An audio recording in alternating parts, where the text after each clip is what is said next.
Hello, welcome to Deviants in Society. Today we're learning how to make a deviant.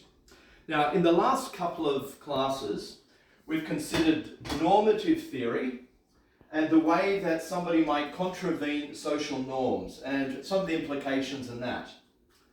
Then we've also looked at labeling theory, and labeling theory is about how we might put a label on someone and the interactions that occur and the implications. Today, political economy, hence how to make a deviant. Because we're focusing now not on the labeling as such, and certainly not on the way that the individual might break rules, but on the power structures that exist within society and how they might work together, mostly within a capitalist arrangement, to make a deviant. Now, Marx and Engels are the theorists responsible for political economy theory. They recognize that there are social structures in place whereby those who have the means of production, carry the tools, they have distinct advantages. And then there are those who actually give of their labor in return for wage. They may actually be doing something, but they're not the ones who are reaping the benefits. It's the ones who have the means of production.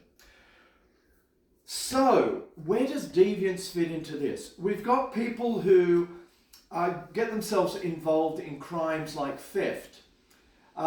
These are crimes where people are trying to look after themselves. Generally, we can categorize it as that way. They're trying to make accommodations for the social situations so as to be able to live. And then there are other sorts of crimes, things like sabotage, crimes of resistance, where again there is this reaction against the systems that people are in. And within political economy theory, it would be deemed that these are rational responses to the situation that people are in. Oh, look, there's another one. Okay. This one does not work. It does not suit. I need them like this. These are the ones I can use, and I know that they should be like that. Now, let me get the next one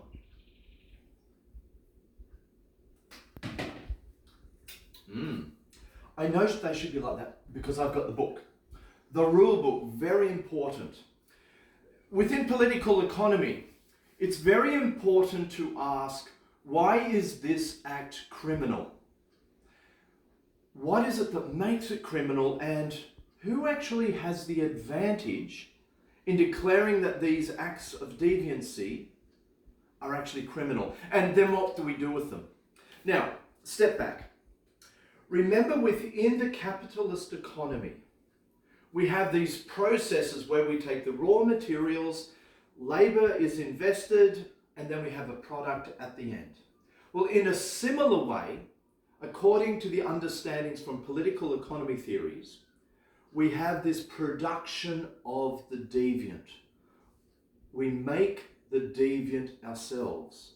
We have our books, our law books, and in them are the laws, the descriptions, the processes by which someone is found to be deviant, arrested, charged, sentenced. The whole system is there to deal with deviance.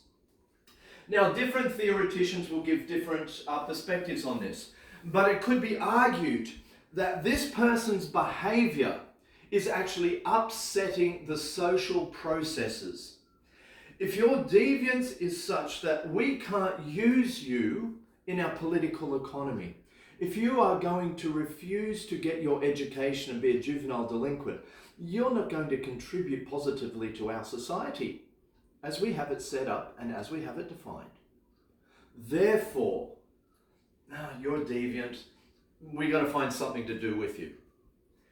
So there are systems set in place to ensure that the political system continues as it is and as we want it to be.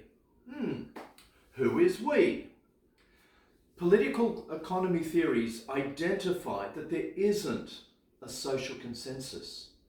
So when we say these are the arrangements in society and these are the way we want it to be, then who is the we that we are talking about?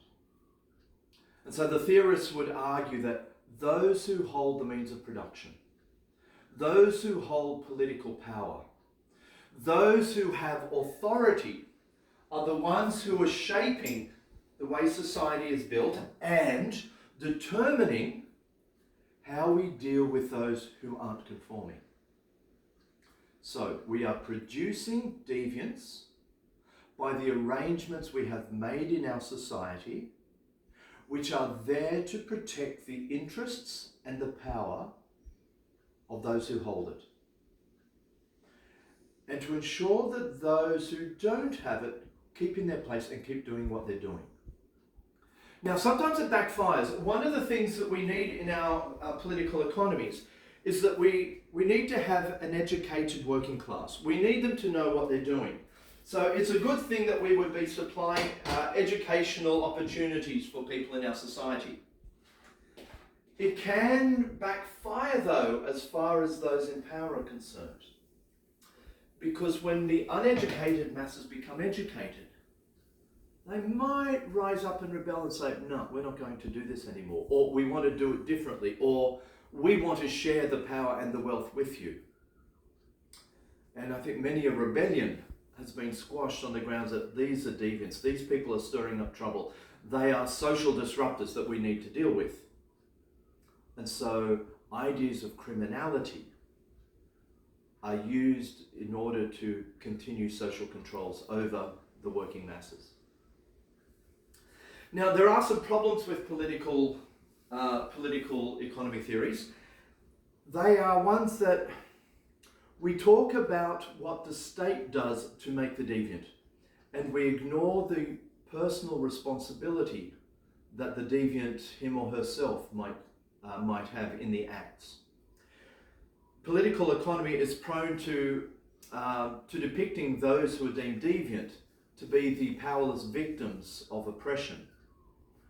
And so we forget that they also have agency in the system as well. There are other benefits. We also, in taking on these theories, sometimes forget that there are social benefits in exerting controls over behaviours and protecting society from some terrible things that could be happening. And thirdly, while this is a theory that has arisen out of dialectic materialism, this understanding that conflicts always involve some sort of economic means, then we narrow the field down so that we're thinking it's only about economies and political systems, but there are other relational arrangements within our society. What about within families?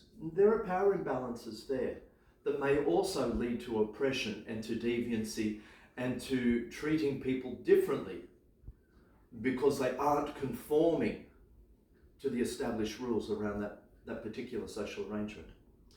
And it may not just be the economic means, it may also be that there are cultural differences too. See, the law may be set up in place that supports a dominant culture, but if you are from a subordinate culture, that law may work against you. So you will be deemed deviant because you belong to, say, a group with a different religious belief.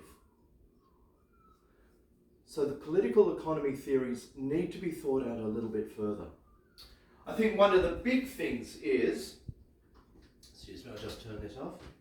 One of the big things is too, perfect, that serves my needs very well.